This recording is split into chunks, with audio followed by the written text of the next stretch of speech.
Bienvenidos al seminario al webinar de homogenización de alto cizallamiento, en el que trataremos el tema como herramienta clave para eficiencia en biotecnología y alimentación. En el día de hoy, no solo a través de mí, como Product Manager de la tecnología de microfluidics en ISMA, sino también a través de Christopher Harvey como ingeniero de aplicación. Tratará sobre el tema de Application of Microfluidizer Technology in Cell Lysis and Nano Delivery Systems. Después de esta breve charla de Harvey, de Chris, continuará Pepe Muñoz, José Muñoz, profesor de Ingeniería Química de la Universidad de Sevilla, y tratará sobre emulsiones verdes submicrónicas para agroalimentación. En primer lugar, comentaros y dar las gracias a José Muñoz y a Christopher Harvey por participar en este seminario, por compartir sus conocimientos y, bueno, cualquier pregunta que surja mientras el seminario, sí que me gustaría que, por favor, pudierais escribirlo en el chat para finalmente yo poder contestar las preguntas que vayan surgiendo, ¿vale? En primer lugar, también sí me gustaría dar una pequeña introducción sobre ISMAT. Es el equipo especializado en solucionar retos y dar soluciones sobre caracterización de materiales, tanto en cuanto en tamaño, en concentración, potencial Z, calorimetría, microscopía electrónica, microscopía digital y adicionalmente a esta instrumentación también ofrecemos servicio de análisis y la venta de consumibles para microscopía electrónica, desde los SEM hasta TEM. Una de las grandes preguntas que se nos plantea en la homogenización de alto cizallamiento es cómo funciona. Al final, se trata de un proceso en el cual se introduce una mezcla para ser homogenizada y dependiendo de la aplicación, esta mezcla se impulsa a través de los conductos del equipo entre 500 y 30.000 PSI. Una vez que este fluido es impulsado a esas presiones tan altas, atraviesan la cámara de interacción especialmente diseñada por el ingeniero de microfluidics y patentada. Es aquí donde ocurre la magia de la homogenización. Las dos razones principales por las cuales se consiguen resultados tan óptimos es por impacto y cizallamiento. El cizallamiento o la deformación de fluido, el factor que más predomina en este efecto es la reducción en tamaño de partículas, que es generado como el resultado de la diferencia de velocidades que se produce dentro de la cámara de interacción.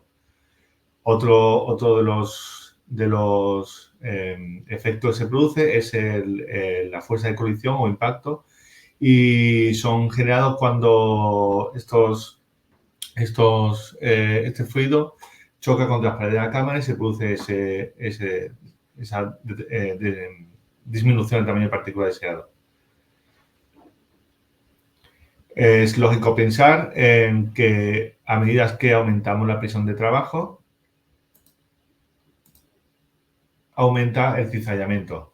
Es por eso que Microfluidics diseña diferentes tipos de cámara de interacción dependiendo de la aplicación y dependiendo de la presión utilizada para conseguir el mejor de los resultados. Dentro de las cámaras de interacción sí que, como hemos comentado antes, es posible elegir dos tipos de cámara. Esta cámara va a depender como dijimos antes, de la aplicación. Así tenemos para cámaras tipo I, para aplicaciones de encapsulación, liposomas y mezcla a nivel nanométrico. Y en tipo Z se utiliza más para dispersiones, dilución celular y de aglomeración.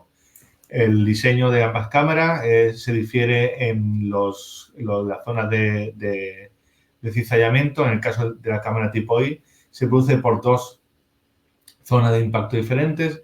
En cambio, en la cámara tipo Z, pues solamente sería una zona de impacto o de cizallamiento.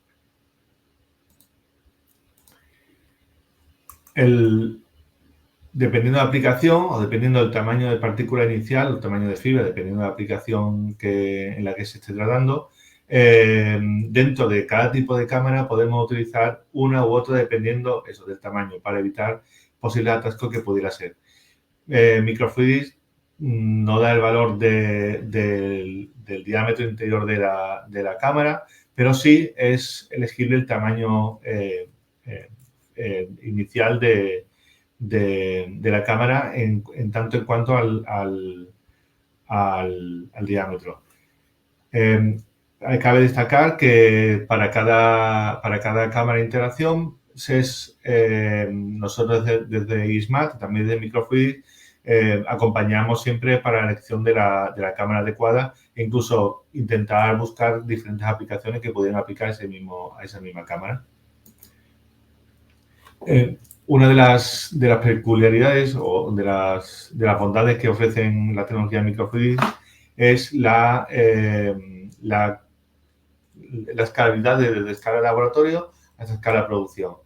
En el caso de escala de laboratorio tendríamos tanto en I y en Z, como hemos dicho, dos canales para I y en Z un canal. En cambio, si cambiamos la configuración a equipos o equipamientos que fueran de producción, pues ya iríamos a 8 canales en el caso de cámara tipo I o 4 canales en el caso de las cámaras tipo Z. Pero al final el resultado sigue siendo el mismo. Una de las, por definición, este tipo de tecnología, lo que sí que suele ocurrir es un aumento de temperatura gradual de cada 1000 PSI. Cada 1000 PSI se aumenta la temperatura a 1,7 grados. Esto es posible mitigar estos efectos y controlarlo simplemente incorporando intercambio de calor después de la cámara de interacción para precisamente disminuir ese efecto de temperatura que pudiera distorsionar o que pueda dañar nuestra muestra.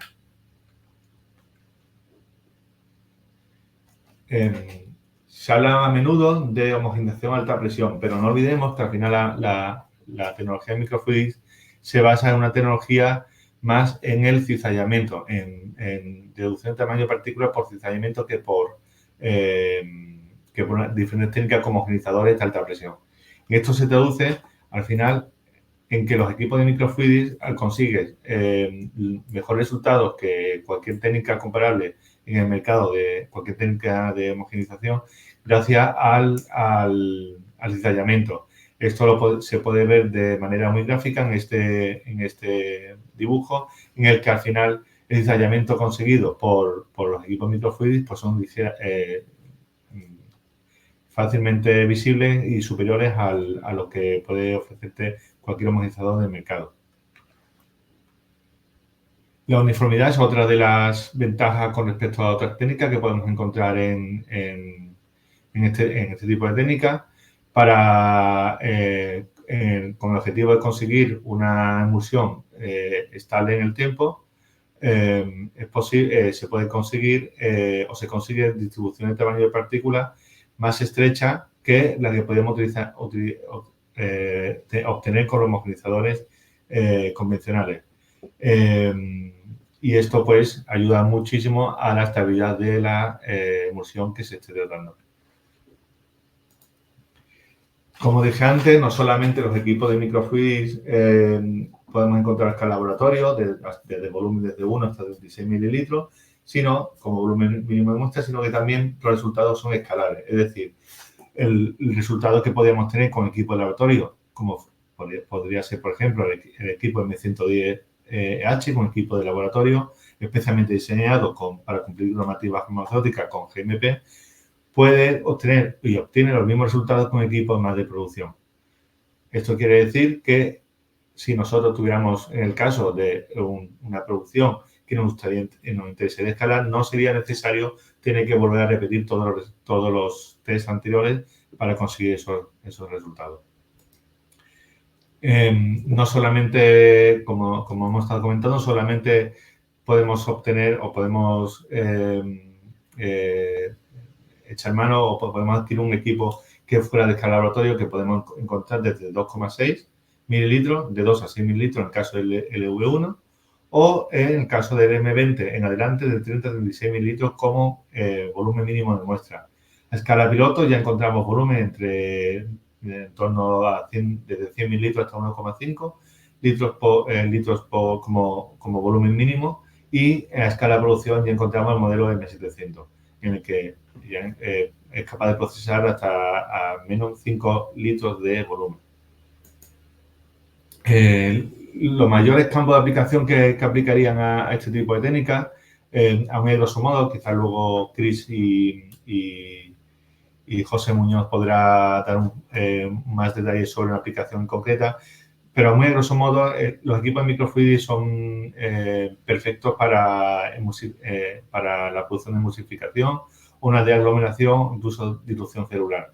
Esto se traduce en que al final existen varias industrias que se pueden apoyar este tipo de tecnología, especialmente en la industria farmacéutica o biotecnológica, en la producción de vacunas y APIs, en la producción de liposomas e incluso dilución celular. Algunos de los grandes fabricantes tipo Merck, Pfizer, Johnson & Johnson, pues ya son usuarios de esta tecnología. En la industria química también ayuda en la reducción del tamaño de partículas para la creación de nanoemulsiones y suspensiones estables. Esto lo hace pues llegando a una reducción de partículas incluso por debajo del micrómetro, ¿vale? Entonces hay empresas tipo Goodyear, BASF, Procter & Gamble que utilizan ya este tipo de equipo con resultados increíbles. Para el mundo de la farmacéutica y nutrición también sería una de las grandes aplicaciones que podríamos utilizar este tipo de equipo, especialmente la producción de productos estables para la encapsulación y liberación de nutrientes, o también esto mejora la viscosidad y la estabilidad de los alimentos o los nutrientes, y esto a su vez hace que reduzca costes en la producción. Y por último, en el sector privado podríamos hablar de la industria cosmética, en la que la producción de crema, loción y champú puede ser una muy buena aplicación para este tipo de tecnología, adquiriendo una mejor penetración en pieles, también mejora la textura, color y algunas propiedades físico-químicas de este tipo de productos, y a su vez reduce costes. Y en la ciencia, en la educación e investigación, ya no solamente la Universidad de Burgos o universidades públicas como la de Navarra y la de Sevilla, sino también el IBIA, Instituto de Investigación Agraria de la Comunidad Valenciana, pues también son usuarios de nuestros equipos del microfluidics y participan en la mayoría de las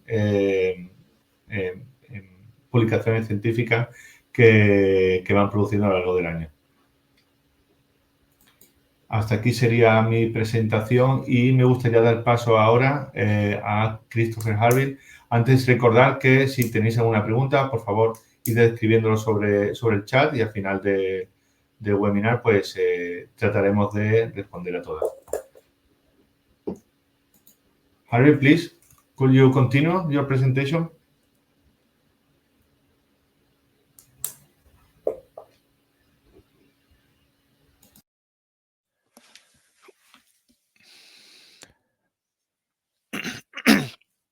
All right. Thank you, Emilio. Hello, everyone. My name is Christopher Harville. I'm applications engineer here at Microfluidics, or IDEX MPT. Today I'm going to be talking about applications on the microfluidizer, specifically relating to cell lysis and nano delivery systems.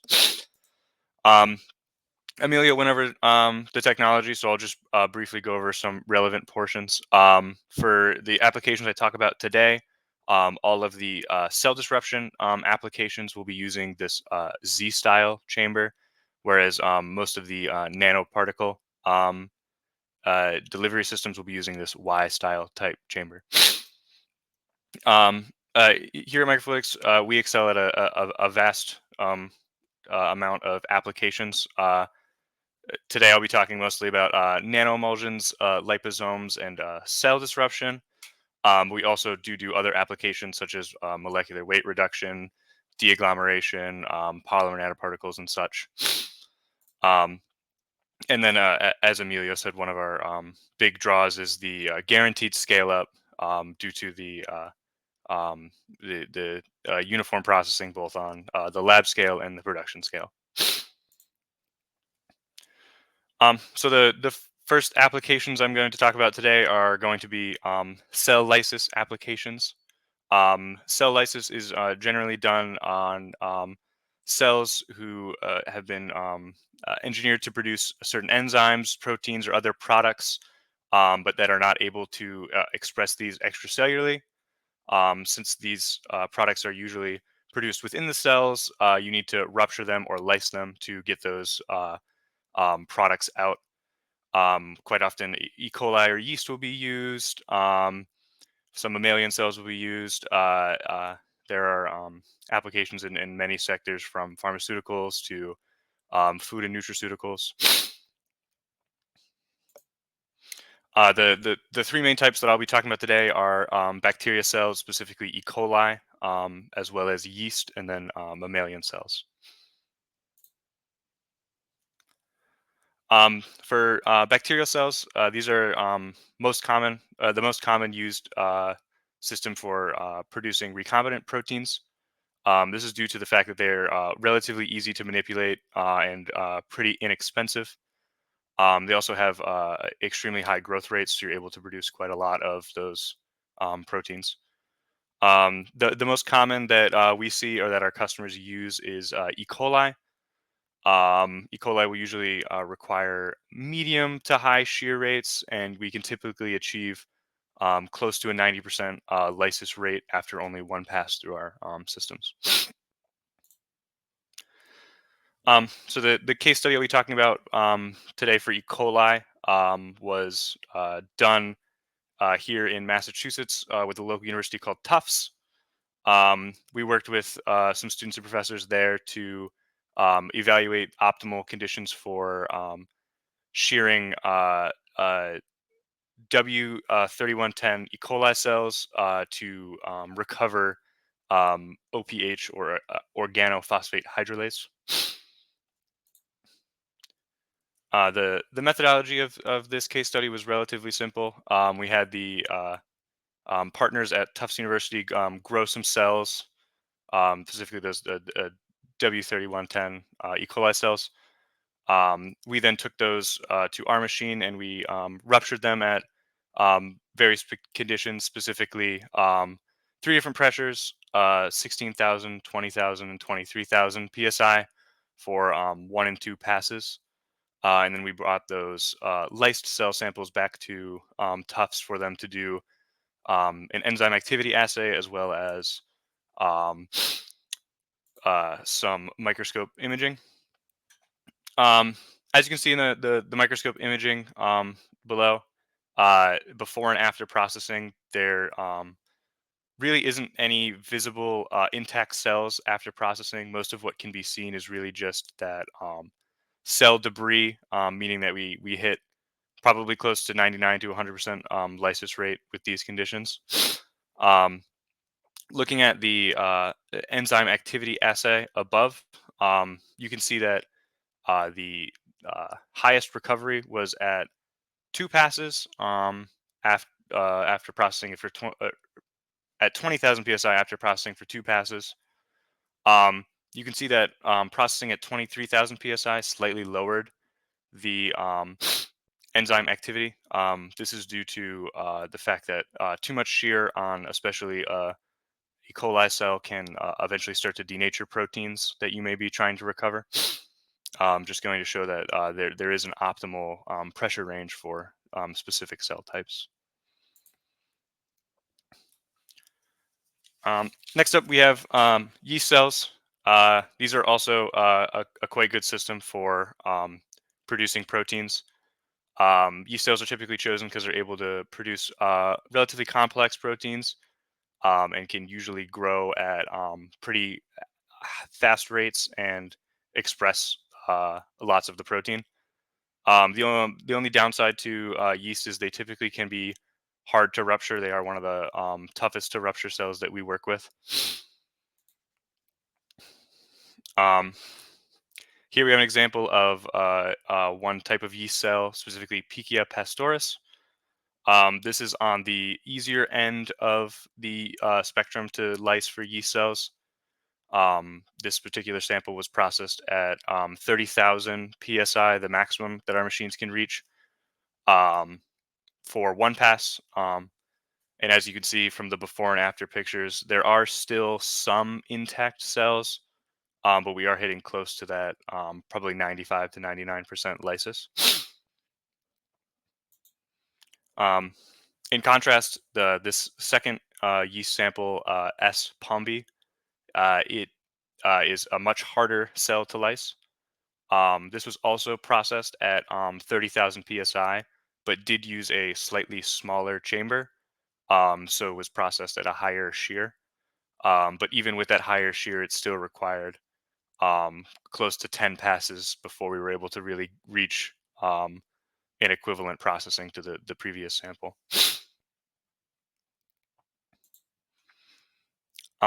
This data was taken from that S. pombe sample we just looked at. This just goes to show that specifically for yeast cells, um, once you get into the higher number of passes, there begins to be diminishing returns on the amount of proteins liberated by additional passes versus the amount of protein denatured. As you can see, the maximum recovery for this one was around 5 passes. So processing further only served to denature more proteins than it really liberated from the cells.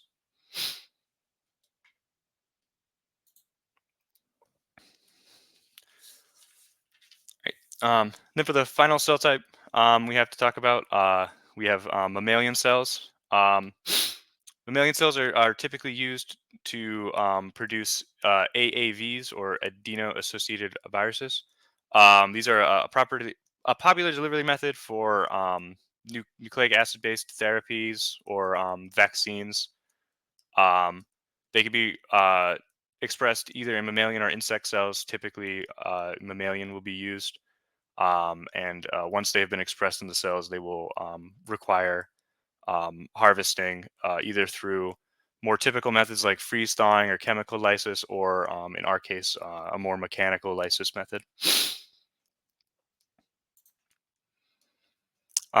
So for this case study, the goal was to compare a more traditional freeze thawing method to our mechanical lysis method, to see whether or not we could get equivalent a recovery of those AAVs from both methods.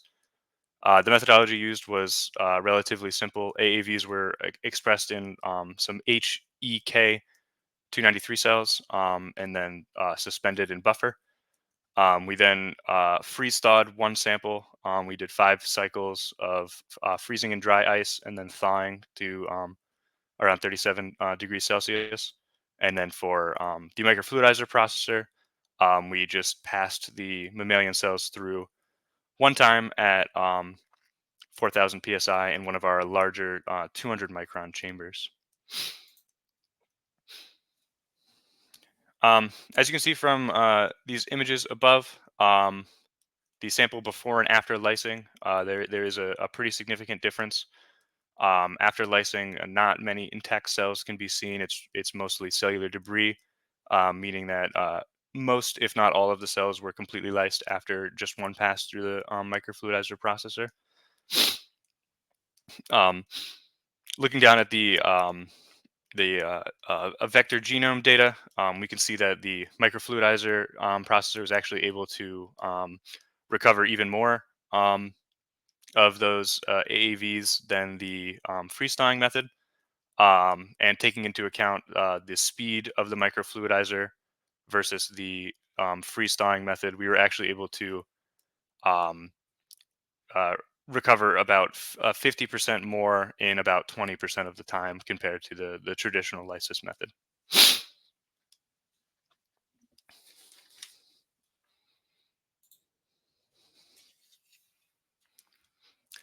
Um, so moving on to nanoparticle delivery systems.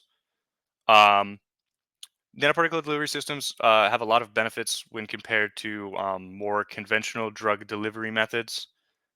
These include the things not limited to reducing the side effects of the active ingredients, allowing for more effective delivery, increasing the bioavailability of the drug or active ingredient, and the ability to really engineer the delivery systems to fit specific applications, increase things like circulation time or specific cell targeting.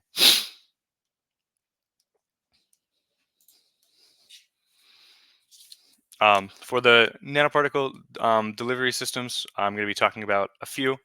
There will be the nanoemulsions, liposomes, lipid nanoparticles, and then the uh, NAB or nanoparticle albumin-bound delivery systems.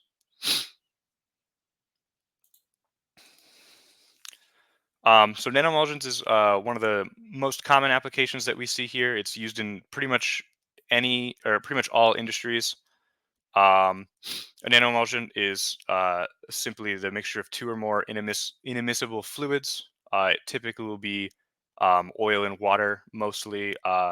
We will sometimes see water and oil, or we can occasionally see um, a um, solvent in water is sometimes used. It's typically for encapsulating and delivering hydrophobic actives.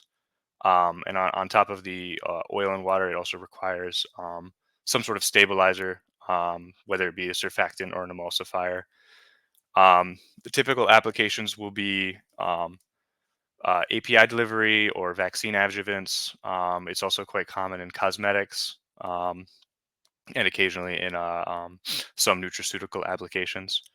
And the biggest considerations for these nanoemulsions is really the particle size. Specifically when it comes to the stability or the ability to sterile filter these samples. So the case study we're going to talk about is for a vaccine adjuvant, specifically a squalene-based oil and water adjuvant.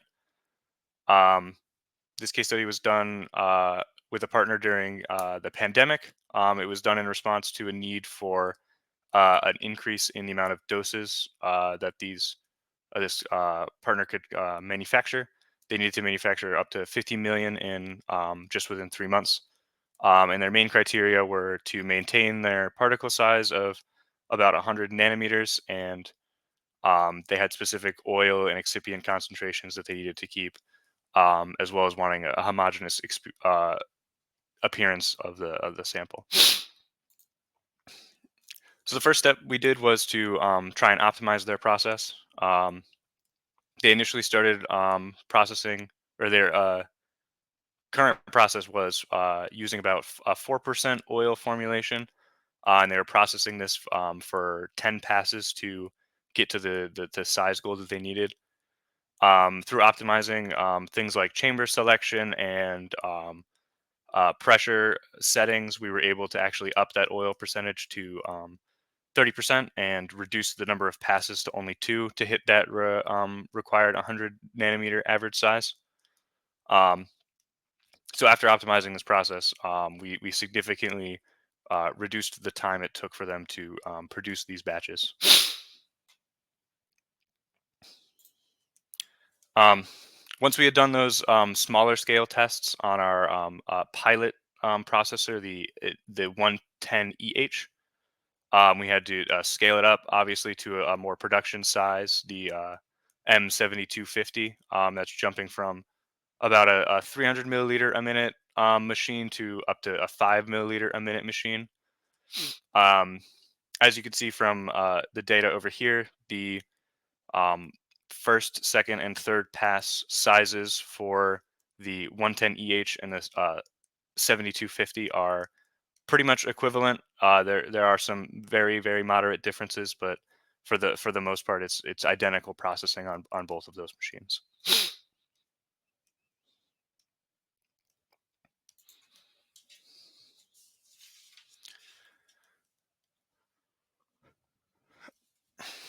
Next application we have to talk about is liposomes. Liposomes are simply spherical lipid vesicles with a bilayered membrane. They are one of the most popular and most successful pharmaceutical or uh, cosmetic delivery system. Um, this is due to the ability to encapsulate both hydrophobic and hydrophilic actives, either separately or at the same time, as well as ability to protect from external conditions, and some ability to engineer these liposomes for specific applications, whether it be selection of lipids or pegylation, or size changes, etc.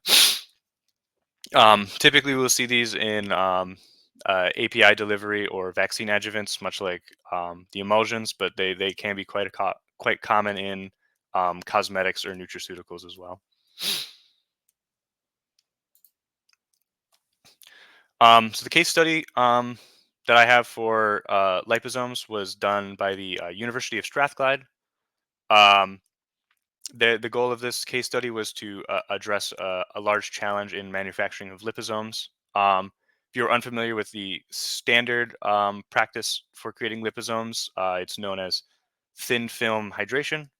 The first step involves dissolving the lipid material in quantities of organic solvents, which you then have to remove or dispose of later, which can be quite time consuming and not exactly environmentally friendly. Um, for this case study, the University of Strathclyde decided to demonstrate that both doxorubicin and amphotericin loaded liposomes could be produced without the use of organic solvents. The methodology used for this was to mix the lipid mixture in powder form directly into the aqueous bucket buffer and simply heat the lipids until they became a molten lipid material.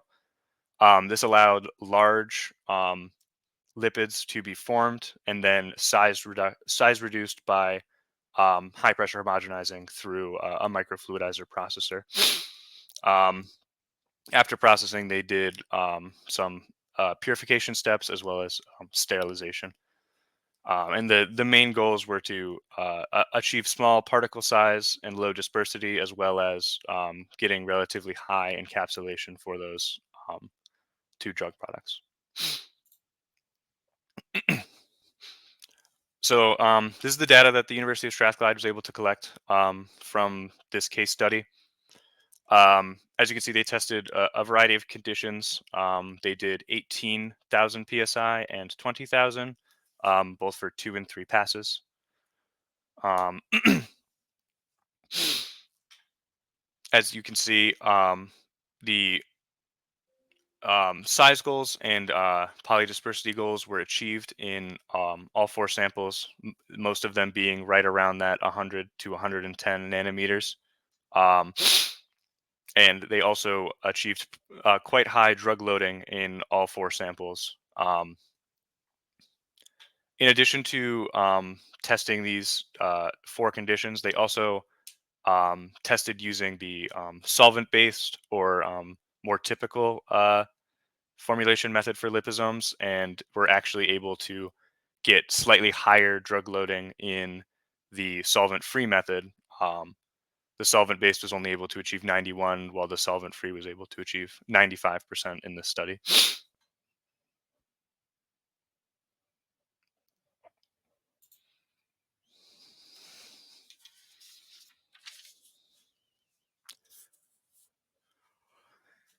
The next nano delivery system I have to talk about are lipid nanoparticles. These are probably one of the, if not the most popular nano delivery system right now. They really came into the public with the COVID-19 vaccines, which were the some of the first to really be get widespread approval for using these lipid nanoparticles. Um, The lipid nanoparticles are similar to liposomes, but not exactly the same. They do not have that single lipid core like you will see in a typical liposome. They also will almost always have either cationic or ionizable cationic lipids to induce specific surface charges onto those um, lipid nanoparticles. And this is in order to successfully complex with the mRNA or other genetic material that um, is being encapsulated. It is also worth mentioning that the mRNA lipid nanoparticles tend to be quite unstable, requiring quite low temperature, even frozen storage to keep for a long time. The main factor determining that instability is the um, or the RNA complexing. Lipid nanoparticles that have yet to been complexed with the mRNA tend to be much more stable than those who have been already complexed with the mRNA.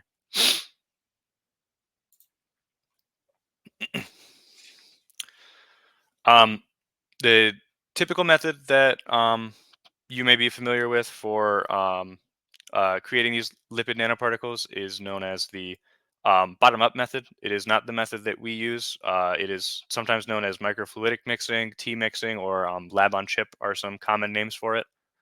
Our method is known as the top-down method, and we have two different approaches that you can take for it. The first approach can be seen up top. It is known as the one-step approach. It involves, similar to the solvent-free liposome formulation, you will simply suspend your genetic material or nucleic acids along with your lipids into your aqueous buffer. You will mix to produce those large lipid nanoparticles, and then you will size reduce using the microfluidizer processor, coming out with fully encapsulated or complex lipid nanoparticles. We do have an alternative method known as the two-step method. This involves starting with just your lipid material and excluding the nucleic acid or genetic material, generating those large lipid nanoparticles, and then size reducing using the microfluidizer processor. What this allows you to do is create what we call blank or empty lipid nanoparticles that can then be complexed with DNA afterwards. This does allow you to potentially store those empty or blank lipid nanoparticles for longer and avoid the need for low temperature or freezing conditions to store long term, as you would need once the RNA has been complexed with the nanoparticles.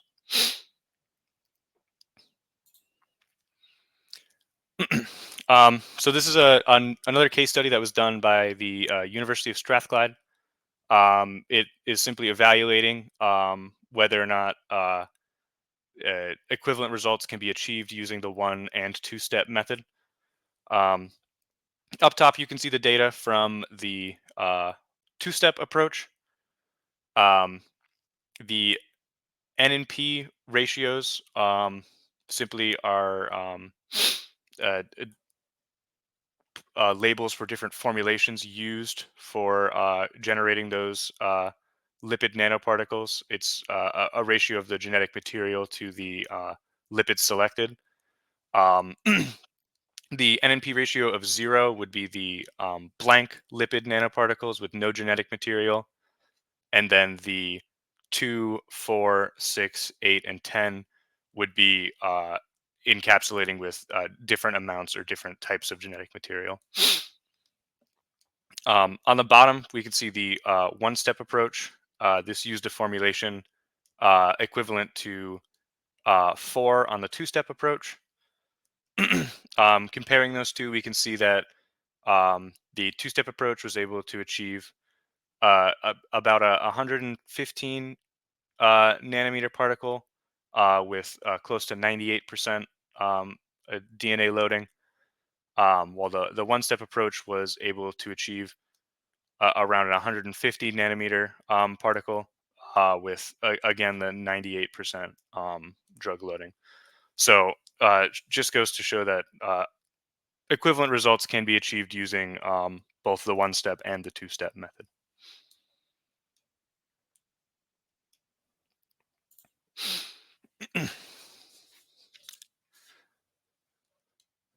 The final nano delivery system we have to talk about today is known as NAB, or nanoparticle albumin bound delivery systems, or just albumin nanoparticles. These use human serum albumin as a character, particularly for cancer therapeutics. Specifically, one is Abraxane. It was the first FDA-approved product using this delivery method, and it was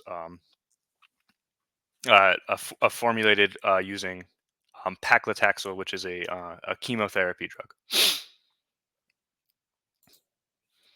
The case study we have for this was done by Biotest.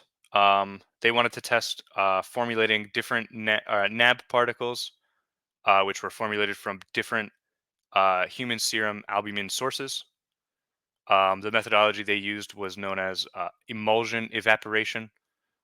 They first dissolved the active paclitaxel in an organic solvent, and then mixed with the HSA solution.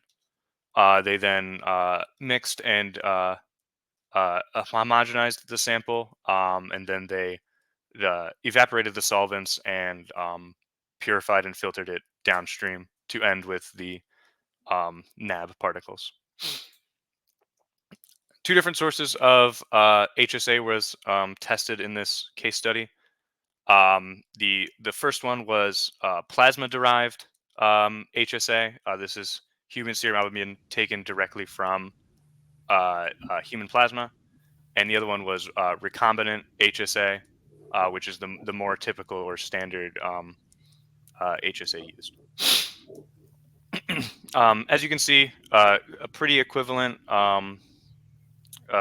particles will be able to form from both HSA sources. Slight differences in zeta potential, but the overall encapsulation efficiency and particle sizes and distributions were quite similar for both samples.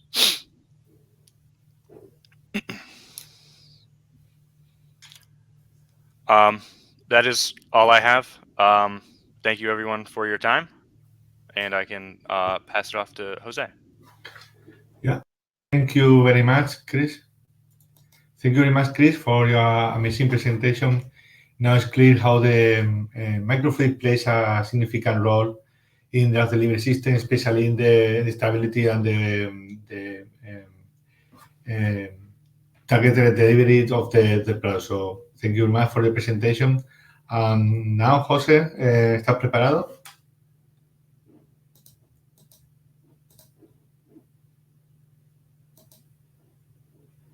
José.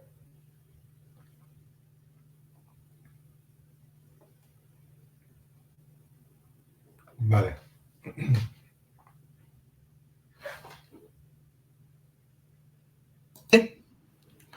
Ahora te escuchamos, José. Muy bien, pues muy buenas tardes. Me voy a presentar, soy José Muñoz, soy catedrático en el Departamento de Ingeniería Química en la Universidad de Sevilla. Y bueno, voy a presentar unos breves casos de estudio de resultados que hemos obtenido con la técnica de microfluidización en los últimos 9-10 años que estamos trabajando con esta técnica. Y específicamente, básicamente en el desarrollo de lo que, por poner en un título, podrían llamarse emulsiones verdes submicrónicas, para no entrar en debate sobre el tamaño que caracteriza una nanoemulsión, y de aplicaciones en agroquímica y en ingeniería de alimentos.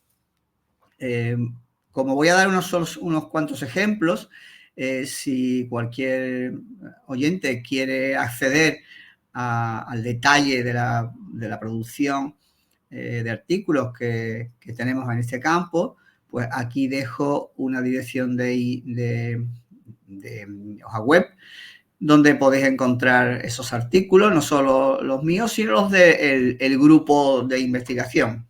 Me gustaría señalar que los investigadores que han liderado diferentes proyectos de microfluidización en el grupo, pues entre ellos encontramos a María del Carmen Alfaro, que es catedrática de la universidad, Nuria Calero, Luis Alfonso Trujillo y María del Carmen García, que son profesores titulares de universidad, y Jennifer Santos, actualmente profesora en la Universidad Loyola. Bueno, pues vamos a empezar, o voy a seguir con los, perdón, si voy al siguiente, con los objetivos que tenemos o hemos utilizado para esta técnica. Específicamente, esta técnica tiene dos metodologías, la bottom-up para el mundo de la ingeniería de la reacción química y la metodología top-down, que es la que nosotros usamos específicamente para reducir el tamaño de gotas de emulsiones, que típicamente también producimos por sistemas rotor-stator como emulsiones primarias, y también hemos usado esta técnica para desagregar partículas de suspensiones, específicamente de suspensiones de fibras alimentarias. Bueno, respecto a los objetivos específicos de nuestro trabajo, decir que no es la idea obtener una nanoemulsión o una emulsión submicrónica cuya estabilidad sea menor que la deseada. Luego, por tanto, si uno va a desarrollar productos con una cierta aplicación, deben de mantener una estabilidad física durante un tiempo suficiente. Por tanto, la validación de los productos obtenidos por microfluidización implica fuertes estudios de estabilidad y además de reología adecuada. ¿Qué significa eso? Porque estos productos tienen que ser utilizados en servicio, tienen que fluir adecuadamente y además de eso, pues deben de manifestar en muchas ocasiones, depende de la formulación, ciertas propiedades viscoelásticas, pero son fundamentalmente que fluyan como deben de fluir. En los casos de estudio que yo voy a presentar, pues van a abarcar emulsiones submicrónicas o nanoemulsiones, como se quieran ver, formuladas con disolventes verdes, es decir, disolventes, concretamente disolventes verdes para aplicaciones agroquímicas, cuyo origen viene de la sustitución de disolventes derivados del benceno, muchos de ellos, cancerígenos muchos de ellos, y que fueron retirados del mercado en la Unión Europea hace unos años. Entonces, lo que hemos hecho es, hace ya algún tiempo, reformular las matrices de estos productos agroquímicos. También hemos utilizado aceites esenciales derivados de material vegetal, en la mayoría de los casos, para producir emulsiones, insisto, submicrónicas. Últimamente, lo que hemos entrado es en el campo de fibras vegetales, que tienen un origen natural indudable, están derivadas de material vegetal normal o incluso de piel de frutas, para incorporarlos en nuevos alimentos elaborados. Y parte de la aplicación de estas fibras vegetales requieren en algún tipo de fibra pues el tratamiento por microfluidización de las suspensiones de esas fibras antes de llegar a lo que es el producto final. Y el producto final se podría denominar como un emulgel o emulgeles formulados con este tipo de fibras. Es una manera de incorporar fibras a la alimentación diaria que, bueno, con el tipo de vida que se lleva en el mundo desarrollado, muy rápida, mucha alimentación elaborada, pues una manera de introducir fibra en la alimentación de la población, que está por debajo actualmente de lo que se estima saludable. Bueno, pues voy a seguir enfatizando lo que, de acuerdo a nuestra experiencia, son las variables que hay que tener muy en cuenta en un proceso de microfluidización. La primera variable es contar con una formulación adecuada, es decir, si no se obtiene una formulación adecuada, la técnica de microfluidización no podrá alcanzar los éxitos que se espera de ella. Si no, digamos, la formulación tiene que dar la talla para la alta energía que aplicará la microfluidización. En segundo lugar, es importante la selección de las cámaras de interacción, que en el fondo es el corazón de la técnica, las cámaras donde se produce la alta cizalla, alta energía mecánica, que o bien son en forma de Y o en forma de Z, y dentro de ellas pues hay distintos tamaños clave, tamaños mínimos de paso, que claro, de eso depende luego el resultado que se va a obtener.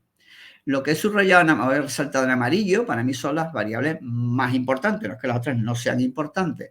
Por ejemplo, el preacondicionamiento de la alimentación, en la distribución de tamaños de partículas antes de entrar al microfluidizador es importante, básicamente porque si no se cuida, se pueden provocar atascos dentro de los microcanales del equipo. Y una variable importante de control de alimentación al equipo es la viscosidad. Es un caballo de batalla, en el sentido de que si la alimentación es de muy baja viscosidad, pues ahí no va a haber ningún problema. Pero si la alimentación es de una cierta viscosidad, en los microfluidizadores, como otros aparatos de homogenización de alta cizalla, por válvula de alta presión, todos tienen, incluso el ultrasonido, todos están limitados por la viscosidad de la alimentación, ¿de acuerdo? Variable que hay que tener en cuenta, temperatura de alimentación, como es lógico, la presión de trabajo, como veremos a continuación, la opción de usar temperatura de refrigeración a la salida, digamos, controlada, para reducir fenómenos post-tratamiento de tipo cinético que puedan perjudicar a la emulsión o a la suspensión producida, es decir, básicamente un enfriamiento contundente bajará los procesos cinéticos que pueden ser contrarios a los intereses del material que tengamos. Permite lo que es la recirculación de los productos obtenidos y, por tanto, una variable es el número de ciclos de trabajo. A mayor número de ciclos de trabajo, mayor consumo de energía. Luego, el óptimo sería con el menor número de ciclos de trabajo conseguir los objetivos que uno persigue. Bueno, pues vamos a pasar ya a algo más de esquemas. Presento ahora lo que sería un esquema típico para atacar lo que sería la desagregación de partículas en suspensión, en este caso de lo que se llaman fibras insolubles, fibras con alto porcentaje de componentes insolubles.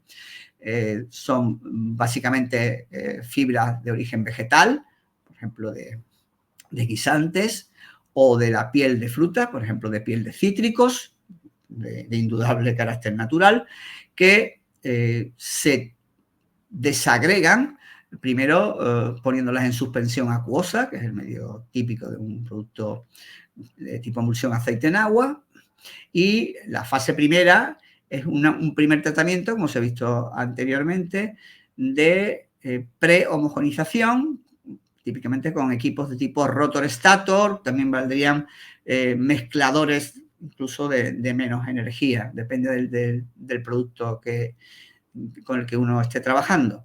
Bueno, pues con ese producto, con una ligera homogenización, es el que se va a alimentar al microfluidizador. En el caso de desagregación de partículas en suspensión, lo que se tienen que usar son cámaras de interacción de tipo Z, primero una de mayor tamaño mínimo, nosotros tenemos una de 200 micras que hace un trabajo premio y luego el trabajo lo afina la segunda unidad de tipo Z de menor tamaño mínimo de pasada. El orden es el que se está viendo aquí, porque de lo contrario lo que tendríamos es un riesgo de bloqueo en la primera de las cámaras. El resultado de este tipo de tratamiento es obtener una suspensión desagregada de fibras, que requiere una alta energía. Eso hace que la parte interna de la fibra puedan exponerse al medio continuo acuoso y, por tanto, hasta cierto punto, una tendencia a aumentar viscosidad, hasta cierto punto a gelificar. Por tanto, lo que conseguimos es una suspensión que posiblemente, en muchos casos, sin este tratamiento, sin una suspensión de alta inestabilidad, a una suspensión de mayor estabilidad y con una reología mejorada, que significa una mayor viscosidad, mayor cuerpo, incluso con componentes elásticas, que luego se utiliza para incorporarla al producto, digamos, alimentario final, más complejo. ¿De acuerdo? Bueno, en el siguiente caso, lo que presento es el típico esquema para producir emulsiones, llamémosle submicrónicas de una forma más general, o nanoemulsiones, depende del criterio que se obtenga para definir lo que es una nanoemulsión, porque no hay unanimidad respecto al tamaño máximo de partícula, tamaño, diámetros medios, para merecer el título de nanoemulsión. Es bastante, digamos, polémico esta cuestión. Submicrónica no hay ningún problema. En este caso tenemos parecida la situación. Hay una etapa de una formación de una emulsión primaria o grosera, para lo cual se usa normalmente cualquier tipo de homogeneizador rotor-stator. A continuación se introduce en el dosificador del microfluidizador, que lleva una configuración de 2 cámaras en serie, en este caso la primera de tipo Y. Nosotros optamos por la cámara de menor tamaño de paso, donde normalmente está asociada la cámara a un diámetro característico, bueno, diámetro, un espacio, un hueco de pasada mínimo, en este caso es 75 micras, pero tengo que advertir que dentro de las cámaras de Y de 75 micras, pues pueden encontrar 2 opciones. Por tanto, si uno quiere ir a altísima cizalla, alta energía, debe elegir la opción que tenga el menor hueco de paso. Por tanto, reducirá más el tamaño. En este caso, la segunda cámara es una cámara cuya misión es compensar la diferencia de presión entre lo que es el interior del microfluidizador y lo que es la salida. Es una cámara que realmente lo que hace es darle vida, mejora la vida de las partes mecánicas que tiene el homogeneizador por microfluidización. ¿Qué se quiere obtener? Pues se obtienen emulsiones con estabilidad física mejorada, tamaño submicrónico, nanoemulsión, con una distribución de tamaño de gotas, pues de baja polidispersión, así que una distribución estrecha. Y por tanto, un producto que en principio va a ser más estable y con buenas propiedades, normalmente de flujo, buenas propiedades en servicio. ¿De acuerdo? Bueno, una vez visto estos esquemas básicos de funcionamiento, donde la elección de cámara y dentro del tipo de cámara, la cámara en concreto es importante, voy a continuar con un ejemplo, ¿no? Un ejemplo de resultado obtenido. En este caso es el caso de un desarrollo de una emulsión submicrónica con un 30% de disolvente, incluyendo un disolvente verde de BASF y un aceite esencial con actividad, digamos, hasta cierto punto fitosanitaria, al mismo tiempo. Vale, por tanto, para aplicaciones en agroquímica. Bueno, ¿qué es lo que estoy presentando aquí? Son resultados de estudios de estabilidad por la técnica que se llama Multiple Light Scattering. En realidad, lo que queremos ver es que haya una estabilidad en las señales de backscattering de la luz cuando se hace incidir una luz a una cierta longitud de onda cerca del infrarrojo, y en este caso lo que estamos eligiendo es el tanto por ciento de luz rebotada en función de la altura de un vial de muestra, de una célula de medida. Esto sería la parte, lo que marca el puntero sería la parte baja del bote de control y a medida que vamos hacia la derecha, la parte de arriba, donde aquí lo que tenemos es una interfase, esta parte realmente es como ruido de la señal. Bien, lo primero que estamos viendo es que si utilizamos un rotor stator clásico, un Ultraturra C50, 4500 revoluciones, lo que vemos aquí es una caída en esta zona del backscattering. Esa caída en esa zona del backscattering lo que está es, digamos, avanzando, aunque el ojo humano no lo vea, que este producto sufrirá una inestabilidad por cremado, es decir, que va a haber una migración de gotas hacia la parte de arriba y de momento lo que se observa es una clarificación, es decir, que rebota menos la luz porque hay menor número de partículas en la parte inferior. Por tanto, es un producto que aparentemente está bien, pero ya anuncia la técnica que con esta técnica rotor stator vamos a tener cremado casi seguro. Pasada esta emulsión primaria a microfluidización, pero con baja presión y una pasada es el menor tratamiento mecánico posible, lo que obtenemos es una mejora en la parte, digamos, inferior, pero si vemos, hay un cambio en la zona central que también afecta un poquito en sentido contrario en la parte inferior y con este tipo de respuesta la interpretación es que tenemos resuelto de momento el cremado, no hay una clarificación en la parte inferior, pero lo que tenemos es una floculación, es decir, agregación de gotas. Podría con esta técnica en la parte central interpretarse como agregación de gotas y además fusión de gotas, coalescencia, pero con técnicas escolta de distribución de tamaño de partículas, pues no se observa coalescencia, por tanto es atribuible solamente a procesos de agregación. Un proceso de agregación o floculación sería el paso previo a que luego hubiera cremado. Por tanto, ¿qué ha pasado al utilizar microfluidización, pero en la menor condición mecánica posible? O sea, la menor presión que puede y un solo paso. Retrasamos el cremado, pero tendremos cremado tarde o temprano, como lo están anunciando aquí. Solución, pues utilizar la misma técnica, microfluidización, aumentar la presión, que no es ni siquiera la presión máxima que puede alcanzar este equipo, que sería el doble, 30.000 PSI. Y como vemos, la señal es absolutamente estable a lo largo de este control que ha sido realizado durante 2 meses. Por tanto, no hemos resuelto el tema del cremado, claramente, y también el tema de la floculación. Luego, por tanto, la aplicación de la microfluidización a la presión correcta nos ha hecho conseguir un producto que promete ser más estable. Más información pues, en esa referencia que pongo aquí abajo.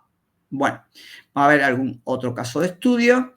Este caso es otra emulsión con un disolvente verde también, de BASF, y en este caso limoneno. ¿Qué vemos? Pues el efecto de la presión, bueno, el efecto de la presión depende de la formulación siempre. Hay que tener en cuenta que estos sistemas llevan surfactantes como emulsionantes, que normalmente ya que se usan disolventes verdes, limonenos, pues suelen ser emulsionantes también, digamos, respetuosos con el medio ambiente.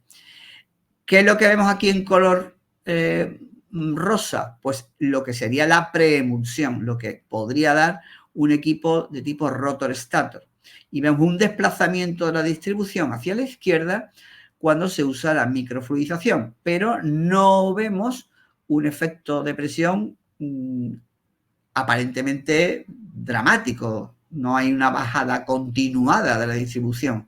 Normalmente tengo que insistir que la formulación es una variable importante. Es también importante ver el efecto de la presión, muchas veces sigo diciendo relacionado con la formulación, porque si uno observa en la parte alta de la distribución hay como un máximo secundario. Esto es lo que se llama una recoalescencia, es decir, que las interfaces no están aguantando la cantidad de energía que se le está aplicando. Luego, este segundo máximo, el objetivo es o reducirlo o que no exista. Desde la primera presión que estamos aquí metiendo, la más pequeña, algo de recualescencia hay. De todas formas, si utilizamos la técnica anterior que he señalado antes, esta técnica de multiple scattering, que es muy cómoda, con uno de sus parámetros derivados, que es el TSI, el Tool Scan Stability Index, lo que vemos es que esta técnica nos está anunciando que la presión a efectos de estabilidad sí que ejerce un factor positivo, sí que tiene un efecto positivo, porque a medida que vamos aumentando la presión, este criterio, que es durísimo, es un criterio muy exigente de estabilidad, pues va disminuyendo. Este criterio lo que hace es que computa cualquier mínimo cambio que haya en la señal de backscattering, de retrodispersión de luz en función del tiempo. Luego, por tanto, la conclusión es que combinando esta técnica de control con la homogeneización, pues se puede llegar a la conclusión, en este caso clarísima, de que ir a 25.000 PSI pues sería positivo para este producto en concreto. Bueno, vamos a ver otro caso de estudio.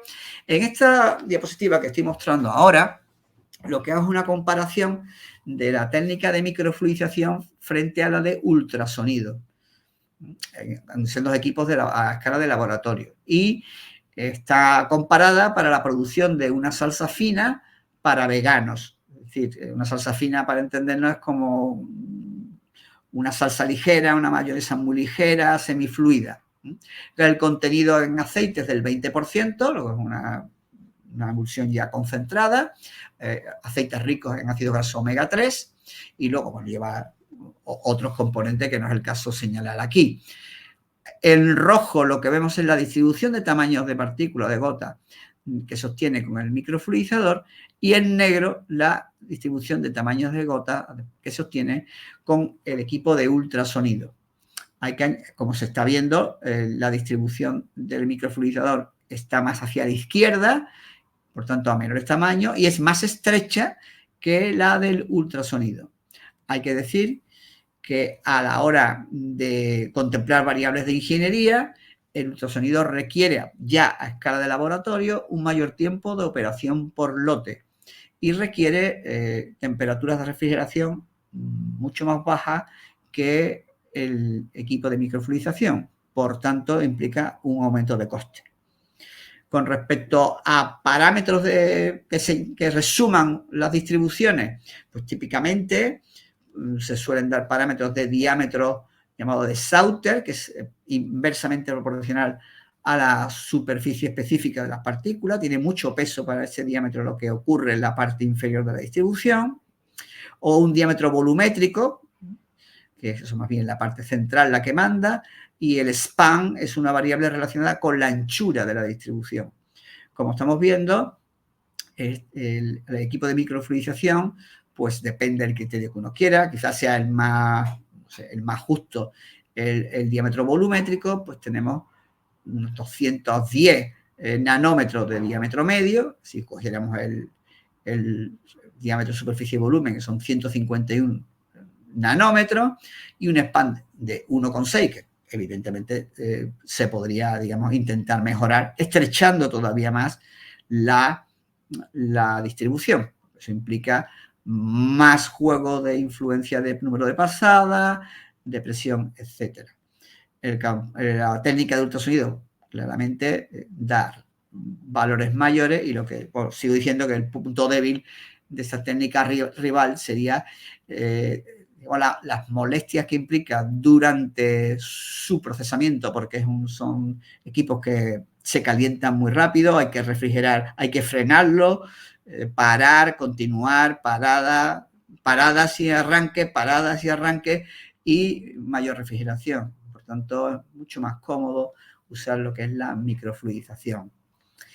Bueno, pasando a otro campo más metido en alimentación, pues de nuevo lo que estamos viendo aquí son los resultados que resulta de usar la microfluidización. En este caso, lo que tenemos es aquí, en esta primera gráfica arriba a la izquierda, que señalo con el cursor, es el resultado de un estudio de estabilidad de una suspensión de fibra de guisante, concretamente que son fibra de guisante externa, de la parte externa de la vaina de guisante, después de microfluidización. Como se ve, la estabilidad de la retrodispersión de luz es muy buena, teniendo en cuenta que se consigue que la suspensión sea, como se está viendo, bastante estable gracias al proceso de microfluidización, gracias a la desagregación, porque si no, esas suspensiones, separarían fases bastante rápidamente y, bueno, no serían tan manejables como una suspensión esencialmente estable. De forma paralela a la suspensión de fibra microfluidizada, una de las metodologías es preparar una emulsión microfluidizada con la formulación que corresponda, sin ningún tipo de protección de estabilizante. Obviamente esa emulsión sufre claramente una desestabilización, da igual que se use una microfluidización con un rotor-estator porque no está protegida desde el punto de vista de formulativo. Pero cuando se mezcla esa emulsión microfluidizada con la suspensión microfluidizada de fibra, hay un proceso de mezclado, ¿vale? Se forma lo que se llama el emulgel, que es el producto final. Y el producto final, como se está observando aquí, mantiene una excelente estabilidad en 2 meses de control. Por tanto, podemos decir que se ha desarrollado un producto que podría ser perfectamente comercial, con un 12,5% de aceite y un 1,5% al final de fibra incluido en el producto final. Y esta gráfica que ven aquí es la evolución del TSI, es el índice de, digamos, acumulativo más duro que hay y que presenta un excelente resultado en 60 días. Insisto que este parámetro es muy, muy estricto porque cualquier variación que podría ser perfectamente aceptable de tipo estadístico la va acumulando. Por tanto, insisto que es muy, muy duro. Bueno, continúo. El desarrollo, por tanto, de este producto es un producto de éxito porque sería básicamente utilizable y paso a la siguiente diapositiva.